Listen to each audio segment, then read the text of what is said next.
Bonjour, je m'appelle Sophie et aujourd'hui, j'aimerais vous partager une vidéo qui est un peu différente de celle que j'ai faite par le passé et j'aimerais discuter de ce que c'est de vivre simplement, intentionnellement ou de façon plus minimale. Tout d'abord, en fait, je me considère pas comme une personne minimaliste, mais on est très intentionnel avec les choses qu'on amène à la maison. Le terme minimaliste porte plusieurs définitions de nos jours, mais de façon générale, les gens s'accordent pour dire que c'est de vivre de façon plus simple et avec moins. Ça permet donc de promouvoir en fait les choses qu'on aime en éliminant les choses qui nous, comment je pourrais dire, nous détournent l'attention ou nous distraient des choses qu'on aime. Donc j'aimerais vous partager 10 trucs ou astuces assez faciles à appliquer qui sont très bons pour les débutants, mais aussi pour les gens qui sont plus experts dans le minimalisme, parce que c'est un parcours de toute une vie, en fait. Nous, personnellement, ça fait quelques années qu'on a décidé de vivre de façon plus minimale. Et on a décidé d'être plus intentionnel avec les choses qu'on a à la maison. On a maintenant 2 enfants à la maison, donc ça s'est rempli assez vite avec des objets, des jouets et des vêtements d'enfants. Et donc maintenant, d'avoir des enfants, ça nous a ouvert les yeux sur beaucoup de choses. Garder la maison propre, c'est un peu plus difficile, surtout s'il y a beaucoup de choses et objets qui traînent. Donc, c'est pour ça qu'on a décidé de vraiment réduire la quantité d'objets qu'on a, mais aussi de promouvoir les articles ou les objets, les vêtements qui sont de meilleure qualité. Le fait d'avoir des enfants, ça nous a amené à faire des recherches et à faire des changements dans nos habitudes de vie, dans nos habitudes de consommation. Ça a ouvert un peu les yeux aussi sur ce que c'est le travail des enfants, le travail forcé, les conditions de travail qui sont pas très honnêtes avec, par exemple, la fabrication de jouets ou de vêtements. Pour nous, c'est quelque chose qui est tellement important, personnellement, pour nous d'avoir beaucoup d'objets, d'avoir un désordre, avoir un environnement qui est cluttered, ça nous amène beaucoup de stress et d'inconfort. Donc, c'est pour ça qu'on a décidé d'éliminer le plus possible et de réduire nos achats, nos dépenses, mais aussi le nombre d'objets qui se trouvent dans notre maison. Ce sont tous des trucs qui sont assez accessibles et qui font une différence rapidement. Donc, mon premier truc, ce serait de commencer par arrêter de vouloir tout organiser et d'acheter des bacs pour ci, puis des accroches, je sais pas quoi, ou des bins and baskets, des paniers, toutes sortes de choses en fait pour essayer d'organiser le clutter ou l'encombrement ou les objets ou les vêtements pour maximiser l'espace. Au lieu de faire ça, quoique c'est une très bonne chose de trouver un système d'organisation, mais avant ça, je pense que c'est super important de prendre le temps de désencombrer ou ce qu'on appelle le decluttering. D'abord, il faudrait commencer par ça. Je trouve que le changement des saisons, c'est un moment idéal pour faire un decluttering, mais je pense aussi que ça devrait pas être juste saisonnier, que ça devrait être une activité assez régulière. Moi, j'aime ça faire ça au moins une fois par mois et sérieusement, le fait de se débarrasser de choses, que ce soit de les donner, de les vendre ou de les jeter, ça enlève un poids immense sur nos épaules. Ça nous fait tellement du bien. Donc, toute première chose, avant d'aller à chercher toutes sortes de trucs et de bacs et de systèmes organisationnels, ce serait mieux de commencer par réduire le nombre d'items, de choses que vous avez à la maison. Ça va être beaucoup plus facile après d'être organisé et de garder l'environnement organisé. Donc ça, c'est mon astuce numéro 1. Numéro 2, c'est la règle d'un an. Avec ça, ce que je veux dire, c'est que si vous n'avez pas touché, utilisé, porté un article de vêtement ou un article ménager dans la dernière année... Oh, j'ai éternué. Pardon. Je disais la règle d'un an. Donc, la règle d'un an, c'est que si vous n'avez pas porté, pas utilisé, pas sorti, pas touché un article dans la dernière année, c'est le temps de s'en débarrasser. Encore une fois, c'est très circonstanciel, mais règle générale, s'il y a un vêtement qui vous rend inconfortable, et ça va être un autre point après, mais s'il y a un vêtement qui est inconfortable, qui vous fait pas bien ou qui ne vous fait plus, ou un objet ménager ou un décor qui vous amène pas de la joie, je pense que c'est le temps de s'en débarrasser. Numéro 3, c'est la règle de En anglais, ça se dit bien, c'est one in, one out. Donc, s'il y a quelque chose qui rentre, il y a une chose qui doit sortir. Alors, quand on amène quelque chose à la maison, un nouvel article, un nouveau vêtement, par exemple, c'est que s'il y a quelque chose qui rentre dans la maison, il y a quelque chose qui va sortir pour faire l'espace et pour accueillir le nouvel article. Donc ça, encore une fois, c'est une façon de ne pas accumuler, mais au contraire de remplacer, de ne pas garder des choses qui ne sont pas nécessaires ou qui n'ont plus leur utilité ou leur place dans la maison. Le numéro 4, c'est d'éviter tous les doublons. Donc, c'est facile d'avoir 2, 3, 4 ustensiles en bois pour cuisine, 4 paires de ciseaux par exemple. De 1, ça permet d'être vraiment plus intentionnel de la façon qu'on range et qu'on utilise l'article. Si on en a plusieurs, on a tendance à le déplacer, puis finalement on a 4 paires de ciseaux, mais on n'en trouve aucune d'elles. Donc, le fait d'avoir juste un item, ça permet de vraiment lui attitrer un espace et une maison, disons, et donc c'est plus facile à retrouver. J'ai tellement perdu de temps à devoir chercher telle et telle chose et ça me rendait folle parce que si je trouvais pas la patente, ça pouvait me prendre des heures et des heures à obséder à les retrouver. Et donc, le fait d'avoir juste un article, on est vraiment plus intentionnel à sa position, à sa place, à sa maison, et donc c'est tellement facile à retrouver. En général, c'est facile de le remplacer. On n'a pas besoin d'accumuler dans l'intention ou dans l'option ou dans les circonstances qui pourraient peut-être arriver. Et si jamais il est usé, il est brisé, ça va être facile à remplacer. Mon numéro 5, c'est de se désinscrire de tous vos courriels promotionnels et de tous les abonnements. Donc, les courriels promotionnels, souvent, ils sont très structurés ou ciblés à vos recherches, à vos intérêts. Donc, c'est très facile de trouver quelque chose ou de créer un besoin qui n'existait auparavant. Donc, le fait de se désinscrire de Stokes, de Globo Chaussures, de Yellow, ou de vêtements de H&M, de Zara, de toutes leurs promotions, ça va éviter en fait d'être tenté à la base par tous leurs rabais, leurs promotions et de ne pas venir créer en vous un besoin qui n'existait pas auparavant. Donc ça, c'est un des trucs, c'est d'éliminer en fait ou de se désinscrire de toutes ces promotions-là. Même chose au niveau des abonnements. Nous, on n'a pas Amazon Prime, on n'a pas Netflix, on n'a pas Spotify. Ça nous permet vraiment de plus simplifier nos activités et de prioriser le temps de famille ou les activités de couple, la lecture. Donc ça nous permet vraiment de prendre du temps pour nous-mêmes, pour célébrer les choses qu'on aime et célébrer le temps de famille, prendre le temps de relaxer et de lire. Souvent, on se retrouve sur Netflix et on cherche tellement longtemps pour un film ou une série qui pourrait nous plaire et au final, on se sent vide puis on est un peu déçu de ce qu'on a vu, de ce qu'on a écouté. Donc ça, c'est un truc qui est assez simple, c'est vraiment de se désinscrire de tous ces abonnements ou de ces tentations. Mon point numéro 6... c'est un peu similaire, mais c'est plus ciblé à tout ce qui est des médias sociaux.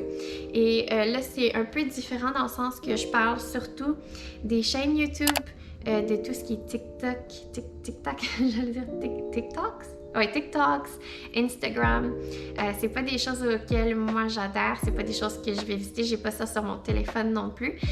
Et je pense que c'est encore une fois une tentation de moins. C'est très facile de vendre des produits. Moi personnellement, je suis très influençable, alors quand je regarde quelque chose sur YouTube, quelqu'un que j'aime bien qui recommande quelque chose, tout d'un coup je vais sentir le besoin d'avoir cette chose. Et genre le fait d'éliminer ou de curate ou de vraiment limiter le genre de vidéos qu'on regarde, je pense que ça va nous permettre d'être moins tentés, tout simplement, à chercher, à imiter leur mode de vie ou de créer des besoins qui n'étaient pas là auparavant. J'aime beaucoup regarder les vidéos de rénovation home ou room makeovers où ils vont montrer ce qu'il y a chez H&M Home par exemple, et je vois toutes ces belles choses, ça me donne le goût d'acheter des choses pour ma maison. Versus si je regarde des vidéos sur le minimalisme par exemple, ou des vidéos d'aventure, ça me tente au contraire de vivre de façon plus simplement et de me débarrasser de toutes les choses que j'ai à la maison, ou de partir dans une grande aventure, voyager Donc, les choses qu'on regarde vont nous influencer et je pense que c'est bien de faire un tri et je pense que c'est mieux alors d'éliminer les vidéos ou le type de médias sociaux qui vont nous susciter à dépenser plus, à créer des besoins. Donc, faire un tri vraiment dans vos courriels, dans vos abonnements ou juste dans la qualité de vidéos ou les médias sociaux dans lesquels vous passez votre temps. Le numéro 7, c'est de valoriser ou de prioriser la qualité par-dessus la quantité. Donc, je pense que c'est super important d'économiser et de payer des pièces, des articles, que ce soit des vêtements ou des articles ménagers, des meubles. Je pense que ça vaut la peine d'économiser, de payer un peu plus cher pour de la qualité versus moins cher pour la quantité. Au point de vue mode, je pense que c'est plus rentable, plus économique d'économiser, de payer des pièces qui sont un peu plus chères, qui ont été faites dans des conditions un peu plus honnêtes, peut-être éco-responsables. Comme je l'ai mentionné un peu plus tôt, le fait d'avoir des enfants maintenant, ça nous a mis à nous questionner, à faire des recherches sur les choses qu'on achète, sur les jouets, les vêtements. La majorité des choses qu'on a disponibles et à prix raisonnable, c'est des objets et des articles qui sont produits en Chine. Et évidemment, l'esclavage et les conditions de travail non humaines sont assez communes. Donc, c'est pour ça qu'on essaie d'être un peu plus intentionnel par les choses qu'on amène à la maison et aussi de valoriser des choses qui ont été créées, produites dans des conditions favorables, mais aussi avec des matériaux qui sont durables. Je pense que ça vaut la peine d'acheter un chandail qui est peut-être 2 fois plus cher, mais qui va aussi durer 3, 4, 5 années de plus qu'un vêtement qu'on a acheté dans une boutique fast fashion qui va se déformer, qui va changer de couleur et qui va se déchirer et qui va juste perdre son attrait avec quelques lavages. Donc le fait d'acheter des pièces de meilleure qualité, des matériaux un peu plus chers et un look qui est plus classique va nous permettre de vraiment faire usage et de bien utiliser cet article-là. Donc, il y a vraiment une intention et une place dans notre garde-robe versus ce qui est vraiment trendy. C'est peut-être très joli dans le moment, mais il y a d'autres trends, d'autres styles qui vont suivre, qu'on va vouloir adhérer et ce qu'on a acheté, on va peut-être le regretter. Peut-être que c'est super inconfortable. Peut-être que c'était des matériaux qui étaient cheap, qui grattent ou qui se défont dans la laveuse. Ça vaut vraiment la peine d'acheter des pièces qui sont de meilleure qualité et d'éviter des choses qui sont trendy. Donc, c'est un peu 2 points que j'ai mis ensemble. En fait, de un, c'est de surtout valoriser la qualité sur la quantité et d'éviter d'acheter des pièces qui sont trendy parce que les trends, ça passe, ça va et on change aussi, notre style évolue. Donc, c'est mieux d'y aller avec quelque chose de classique qui va pas changer avec le temps. De rester plus simple dans son style, dans son décor, dans ses vêtements pour qu'on puisse les porter vraiment au long terme plutôt qu'un article ou un décor qu'on aime sur le moment, mais qu'après on se dit mais voyons, c'est pas vraiment notre style ou ça fait pas tout au long de l'année et qu'on voudra changer et qu'au final on regretterait comme dépense. Donc, je pense que ça vaut la peine de vraiment aller chercher un style qui est plus classique et des matériaux qui sont de meilleure qualité. Une chose facile à faire, c'est de se débarrasser de tous les articles qui sont inconfortables, qui vous font pas sentir bien, de les donner, de les jeter ou de les vendre.